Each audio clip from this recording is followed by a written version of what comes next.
हम प्रिकॉशंस देखे थे अपने एसिड के बारे में और जाना था कि कैसे जो इलेक्ट्रिसिटी कंडक्ट हो जाता वो एच प्लस आयन से थ्रू हुआ था। तो अब बात आती है कि हमने जैसे पहले कंडक्ट इंडिकेटर्स के बारे में पढ़ा कि कोई भी जैसे रेड लिटमस है तो वो ब्लू में चेंज हो गया, मतलब कि वो बेस है।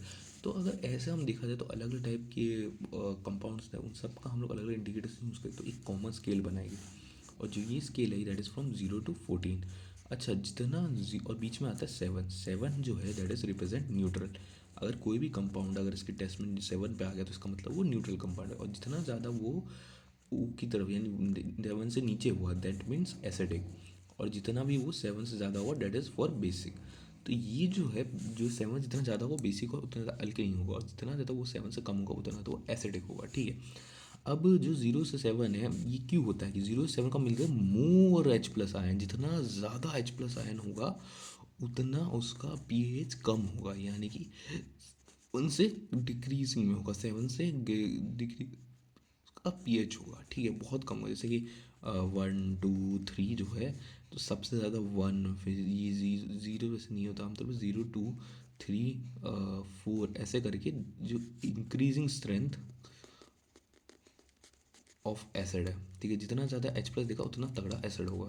तो जितना ज़्यादा पीछे की वैल्यू में जैसे कि 1 है, 2 1 है, जैसे 4 से ज़्यादा पावरफुल होगा 3, 3 से ज़्यादा पावरफुल होगा 2, 2 से ज़्यादा पावरफुल होगा 1। तो एसिडिक स्ट्रेंथ ऐसे पीछे इंक्रीज करती है। और जितना ज़्यादा 7 से आगे जाएगा 8 9 10 11, तो ये जो है ये बेसिक स्ट्रेंथ यहाँ पे इंक्रीज करती है। तो ये लॉजिक है हमारी पीएच स्केल का। ये बहुत सारे इंडिकेटर्स को मिला करके बनी है और इसके थ्रू हम लोग जनरली फाइंड आउट करते हैं। जैसे कोई कंपाउंड का पीएच है 7, इसका मतलब वो न्यूट्रल है। जैसा है 14 मतलब वो बेसिक है, 10 तो मतलब बेसिक है, और अगर आ गया 6 तो इसका मतलब वो एसिडिक है। किसी जगह पर उतना एसिडिक नहीं, थोड़ा कम एसिडिक है। तो ऐसे करके हम अलग अलग पीएच स्केल के थ्रू अलग अलग कंपाउंड का फाइंड आउट कर सकते हैं स्ट्रेंथ। अच्छा, पीएच जो है that is pH that goes potence. Potence basically power है एच प्लस आयन देने की। एच प्लस आयन इनके सॉल्यूशंस के तहत इसके थ्रू हम लोग फाइंड आउट करते हैं स्केल पर अपना एसिडिक या बेसिक नेचर फाइंड आउट करते हैं। ठीक है, तो अब इसकी कुछ बेसिक लॉस है वो हम एक बार देख लेते हैं।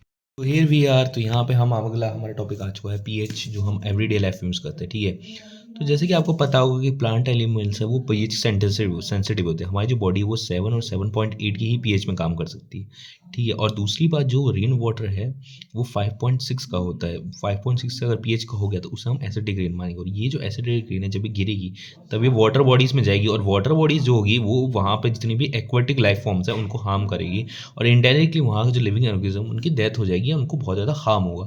तो इसलिए जो 5.6 का पीएच है वो एसिडिक है और वो अच्छा नहीं है एक्वाटिक लाइफ के लिए। दूसरी बात, जो सॉइल है, अब सॉइल के अंदर आप बीज डालो वो जर्मिनेट करेगा। अगर मान उसका पीएच बहुत ज़्यादा ही हो जाता है तो प्लांट की ग्रोथ के लिए सूटेबल नहीं है। ठीक है, पीएच इन आवर डाइजेशन एससी हमारे पेट में, आप पहले एग्जांपल दे देंगे। मान लो एसिडिटी हो गई तो आप कोई बेसिक चीज़ लोगे तो उसका एग्जांपल है मिल्क ऑफ मैग्नीशिया MgOH2।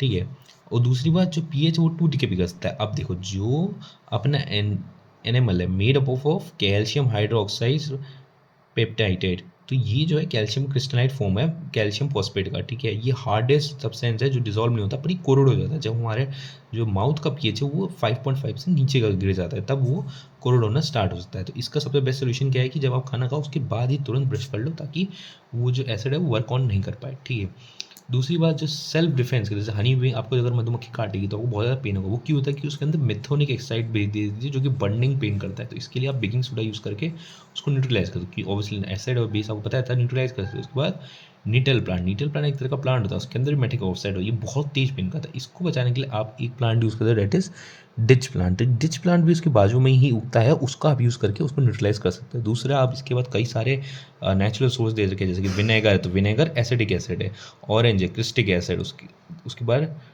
टर्मरिंट, तो टर्मरिंट जो है टेट्रिक एसिड है, उसका टोमेटो ऑक्जेलिक एसिड है, उसके बाद सोर मिल्क लैक्टिक एसिड है, उसके बाद लेमन सिट्रिक एसिड है, उसके बाद आर्न का स्टिंग मेथोडिक एसिड है, निडल स्टिंग अगेन। तो ये बेसिकली इंट्रोडक्शन है। यहाँ पे हमने बात की कि कहाँ का पीएच है, एग्जाम्पल याद करने पड़ेंगे, और at the same time sources के अकॉर्डिंग उनके आगे के एसिड भी आपको याद करने पड़ेंगे। ठीक है, हमने अपना पूरा एसिड बेस पूरा खत्म कर लिया। अब हम नेक्स्ट मूव करके जो आपको बताया था कि एक नया प्रोडक्ट फॉर्म होता है, डेट इज सॉल्ट।